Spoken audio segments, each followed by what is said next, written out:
Alright everyone, today is the day that I finally get around to updating my top 10 free-to-play list for the month of September. Normally this video would actually come out at the end of the month or start of the month, and not, I guess, a third way through. But because I have been away and a bit behind doing other things, I wasn't able to get this out when I wanted to. So this video will be in relation to patch 4.3 as things sit right now as of this video and who have been made farmable since my last video last month, which I will leave a link to in the description below as well as through cards at the end of this video if you haven't checked it out. I want to say ahead of time that this top 10 list is going to be based on both my personal opinions on the existing farmable characters, their overall use to the various game modes, and some opinions I've also received from others on their viability and ranking. This is by no means an ultimate ranking list, just where I believe they sit at this time, and anyone in the top 10 are characters you definitely should consider having in your roster somewhere for one reason or another. But without further ado, let's get into it. Alright, so this is the first part of my tier maker list here. Now this is what I call the minions, unfarmables, and legendary section. So these are the characters that aren't going to be included in this list. So I don't know if I really needed to say this, but none of the minions will be included, and this is all the list of the minions that currently exist. Now back in the day, characters like Hand Sentry, maybe Merc Riot Guard, Merc Lieutenant, those characters might have made a top 10 list. But now that there's so many more characters in the game, they definitely won't be. And then characters that are unfarmable or that you can only find in orbs currently are not going to be included. So this includes Ultimus, Captain Marvel, Coulson, Symbiote Spider-Man particularly, and also Yo-Yo and Minerva because they're premium orb only, sorry. And, you know, Hulk, some people would say that he is farmable, you know, free to play farmable over time. But you know, I'm not adding him to my list as well, and I don't know if he would have made a top 10 personally. And of course, you have the Black Order, Red Skull, and all these characters that still aren't farmable. Now, they've been pretty good actually about adding them into the Premium Orb and Ultimus Orb and things like that, and the Mega and all that. You know, X-23, Squirrel Girl, and Beast, they entered really quickly, and even Swarm, as of this video, is actually in the video, even though his event hasn't ended yet. But all the other characters from this patch, of course, they're not farmable. Emma Frost, Zemo, Electro, and all that. So, and of course, legendaries won't be on there either. I put Ultron here because he is a pseudo-legendary in my opinion. You know, you still need to clear Dark Dimension 2, so he isn't farmable in that way for the purposes of this video. And of course, Doc Ock isn't out yet, but he's still legendary. So all these characters. Iron Man is on the list though because his event is permanent. And, you know, maybe in the future, Star-Lord and Nick Fury, their events will become permanent too, hopefully soon. And so that will make a big difference there. And now, who is farmable? So you guys might have recognized this list from last month. And so who have we added since? It did cut off a bit at the bottom, but we do have Ironheart, Negasonic, and Cyclops. So these are the three as of this video that have been made farmable. Ironheart through Villains 7, I forget exactly what the node, 7.6 I think, or 7.9. I think it's 7.9 that replaced Rescue. And Negasonic Teenage Warhead, who is in the Doom War Chapter 1.9. If you are looking to farm for Doc Ock, then she's important for that. And then Cyclops was added to the Raid Store / Raid Orb, where you can get them there. Otherwise, other than those three, the list has remained largely unchanged. And these are all the available characters here. I tried to sort it through similar tags and things like that, but it is a pretty beefy list here. And these are all the characters that I am considering for my top 10 free-to-play for the month of September. Or middle of September at this point, I guess. But, but let's wipe this out and we will see who starts at the bottom at number 10. So let's get started, guys.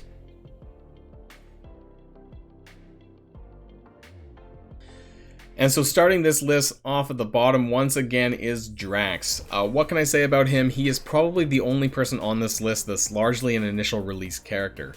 But there are a few out there that can do what he does, and what really makes him shine above the rest is his spawn taunt. And whether you're a mid-game or late-game player, I think there will always be a spot for him somewhere, whether that's on his Guardians team, or even just used as a tank for some other team that needs one.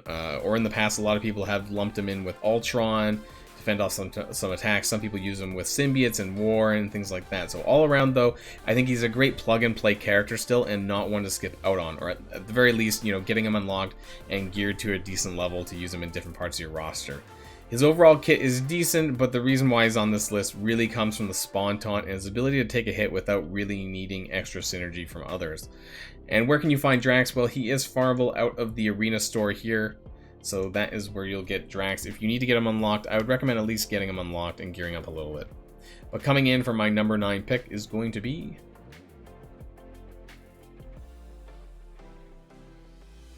So Colossus did get a bit of a bump down, mainly because he loses a bit of value from largely requiring him to be with his fellow X-Men to take full range and advantage of his kit, and also other characters being elevated a little bit in this month's list. But in terms of tanking, he is one of the strongest tanks in the roster to date. Unfortunately, he does need Phoenix on the field to take advantage of his 2-turn defense up, which requires Phoenix here, as you can see. But aside from that, he is very beefy, and not only does he taunt for other X-Men when they are low HP, but he does get crazy amounts of resistance while he has defense up. So it's possible, if you don't have Phoenix, you could substitute another support character to provide him this buff, like maybe Shuri or someone else. He is used quite frequently in the end game, particularly in Arena right now alongside Phoenix, but he is definitely worth considering for modes such as Dark Dimension 3 Global as well. Because of his common usage with Phoenix, that's why I didn't rate him higher than this, but he is an extremely sturdy tank, and you shouldn't pass up on this Russian steel wall. He is unfortunately a bit of a later game farm at the newish sort of Hero 7-9. This was one of the campaign chapters added earlier this year, but definitely recommend farming him once you get that available.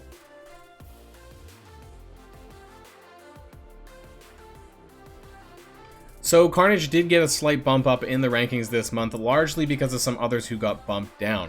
But the reason why he isn't higher than this is because of how much better he becomes in the presence of Symbiote Spider-Man.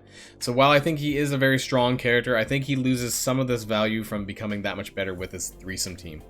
Carnage's kit also typically requires others with negative status effects to take advantage of and spread with his basic.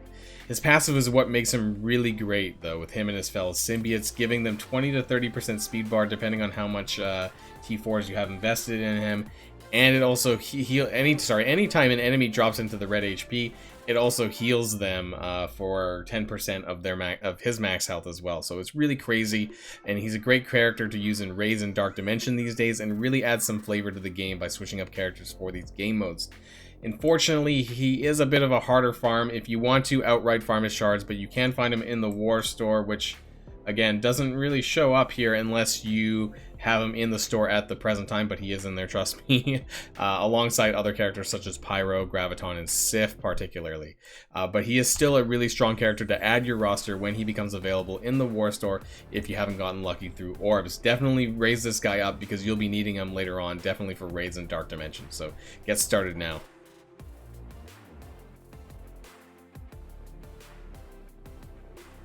So the second character that hasn't really moved positions this time, typically seen as the flaming head of the supernatural team, he also has a lot of strong solo value as well. Ghost Rider has a great kit that can really dish out a lot of damage with a surprisingly low cooldown on his ultimate penance stare at 4 ability energy here, which is a great way for him to get any health back following an ally's death, as he gains 200% drain off of this move. While he's commonly used with the supernatural team, he also does have some synergy with other mystics by giving them extra focus, but also have seen him used in combinations with the other symbiotes who can take advantage of all the negative stats effects he applies with all of his moves. Somewhat of a newer addition to the farmability list. I'm still farming him up a bit. I think that Ghost Rider is a pretty good standalone character that you won't want to miss out on. And for newer to mid-game players, he provides good value with his team for the Mystic campaign as well. So to farm him, you can find him on Cosmic 3-9, and I believe he replaced Black Panther not too long ago, or when he was made farmable on this particular node. But it is not a very difficult node to get to, so I would definitely recommend Ghost Rider if you're needing a good city character or mystic character.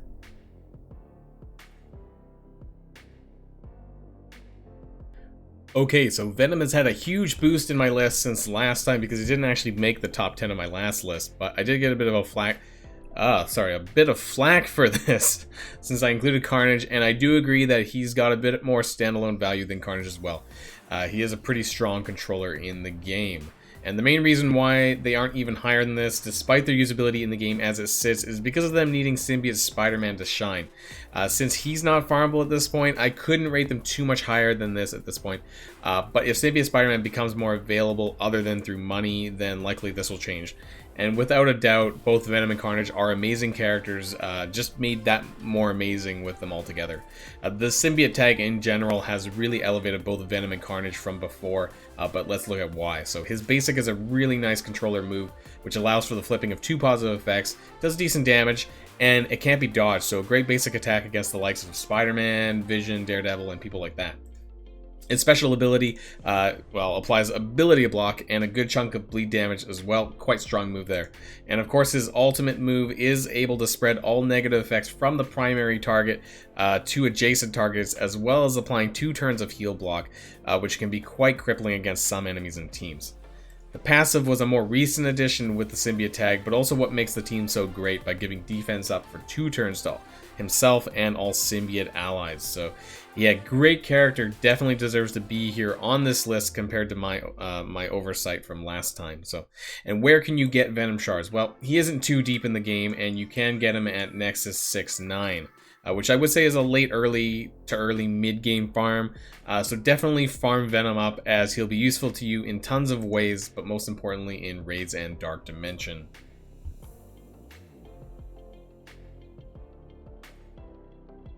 So Vision actually hasn't changed his position since last month, where he was also sitting at number 5, and I'm probably going to get a lot of flack for this, but let me try to explain why. He used to be someone that would be number 1 in these free-to-play lists, but has slowly been power crept, but I still feel he has a lot of strong use, especially to early and mid-game players who manage to unlock him. He's a very strong controller character, still with the ability to, well, ability block on his special. He can apply offense down on his basic and clear positive status effects on his ultimate. He also provides defense up to all tech related characters, which makes him a really nice drag and drop character into teams that include other tech types.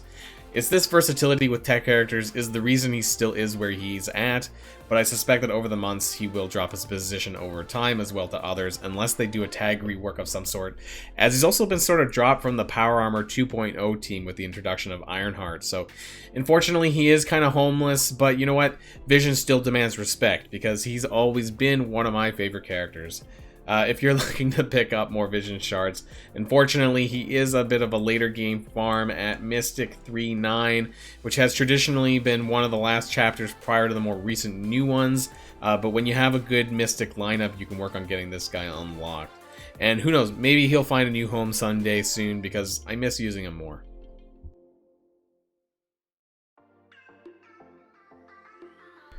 Okay, and so this woman of science has not changed in her position this month, but as a character, she really elevated herself, because previously she would have been rated one of the worst characters in the game if you guys had been playing at all prior to the AIM rework last year. But man, this is a good example of going from 0 to hero. Everything in her kit screams support, and she's great at what she does, starting with her basic that can apply random negative effects to the target, and her special can flip any negative status effects on the allied team, and her ultimate retro vaccination is a great move that applies 2 turns of debuffs to everyone, including the enemy, including the allied team, which sounds crazy, but that's what the special is for, to flip all of those into buffs instead, while leaving the other side still debuffed. Scientist Supreme's passive also has a 25% chance to revive allies, which is really nice and can come in handy, especially in the harder raids, including Ultima 7, but also used in Dark Dimension 3 global lane. Not as, I did take her into the global lane, but you know, some other people, not everyone does, but you know, she does have her uses there. And so where can you find her? She's actually not that difficult to get to, and is farmable via Cosmic 2-9, and so that's even before the likes of Ghost Rider. So if you need a strong support character, then add Scientist Supreme to your roster and you won't regret it.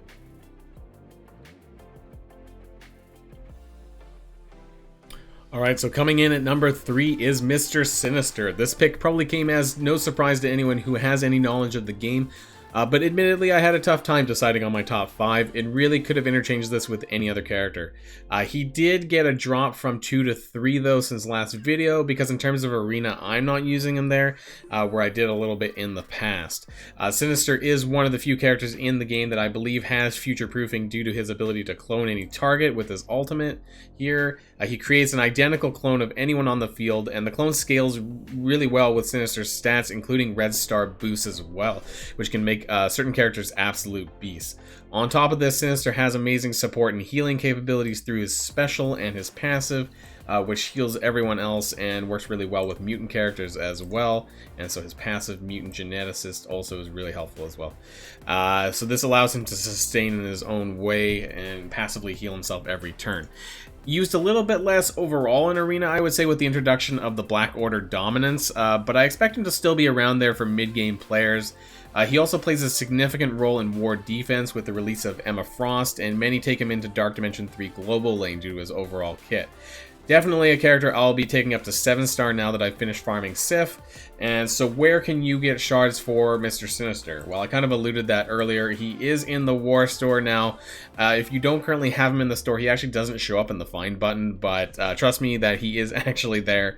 And I recommend everyone to at least have unlocked him when you can through your War creds, as you can't go wrong with having him in your roster.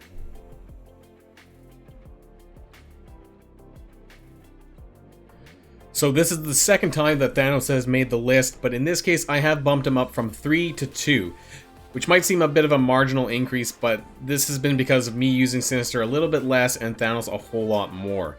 Ebony Maw's second event pass also means that more people are using Thanos a ton more than they might have without him, and is made even more amazing in his empowered form. Now, I'm not going to be going through his entire kit, since he has 2 forms including his empowered Thanos form, but let me tell you, he is a powerhouse beast, and you really wouldn't be going wrong with upgrading this character.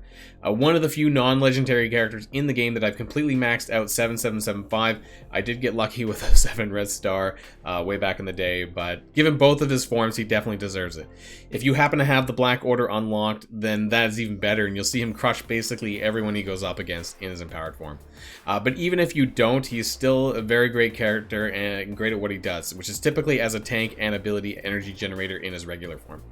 This comes from his passive Titan Eternal here, which grants ability energy to himself or adjacent cosmic allies. And this is really great in raids, Ultimate 6, Ultimate 7, wherever you can get your hands on him, and he can really get an ability energy train rolling with a high damage team. On top of this, he still boasts a very strong 2-turn taunt with his special, and also has a way to heal himself as well with his drain from his ultimate energy bomb, so that's really good there too. An amazing character, and the Black Order patch really just elevated his overall usefulness to even greater heights. And where can you find shards for him? You can farm this bad boy at Nexus 8 and 9, which is unfortunately a fairly late game farm, but this is the ultimate goal for anyone who doesn't have Thanos maxed out at 7-star. You really won't regret this. And now it's time to find out who is going to be at the number 1 spot.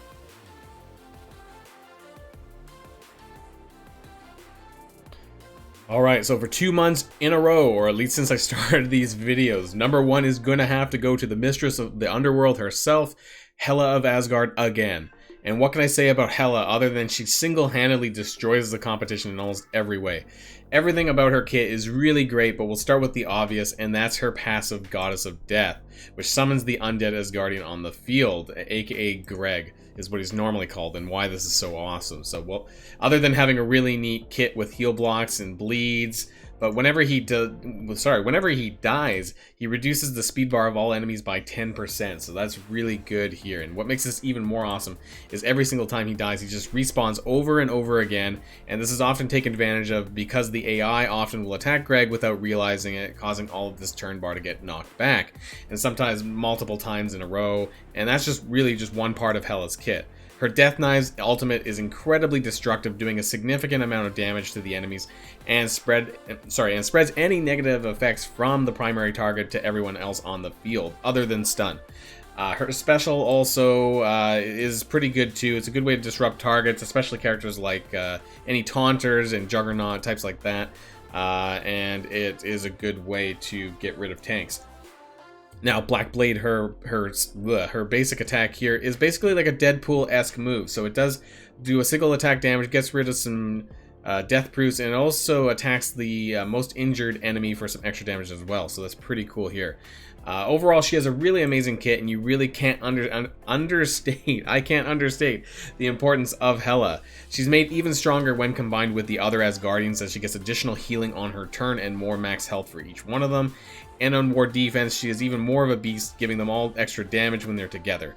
Overall, a crazy character, easily one of the best characters in the game at the moment, with usage in just about every game mode she's usable in. She is a bit of a tough farm though, and she is found in the somewhat new Villains Chapter 7-6, which requires you to use Mystic characters to get to. But definitely worth the campaign push to get her unlocked, as she is super important to have in your roster, and also required to get unlocked Black Bolt as well. So for that reason, she does hit the #1 on my free-to-play list for the month of September. And that's my top 10 free-to-play list for the month of September 2020, at least as of the date of this video. There wasn't as much movement this patch or this last month, I think mainly because the few characters that were made farmable since my last video, I don't believe were really good enough to really warrant being added to this list, but I did make some adjustments up and down on some of the other characters that were still on there. Of course, I'm definitely open to criticism on my picks, and if you think that there were other characters that should have made the list, or you think my numbers are way off, please leave those in the comments down below as well, and I can take that into consideration for next month's video in October. But that's all from me for today, and if you enjoyed my video, then please smash that like button down below, and consider subscribing if you haven't already. And of course, until next time guys, stay safe, and I'll see y'all later. Boylon signing out.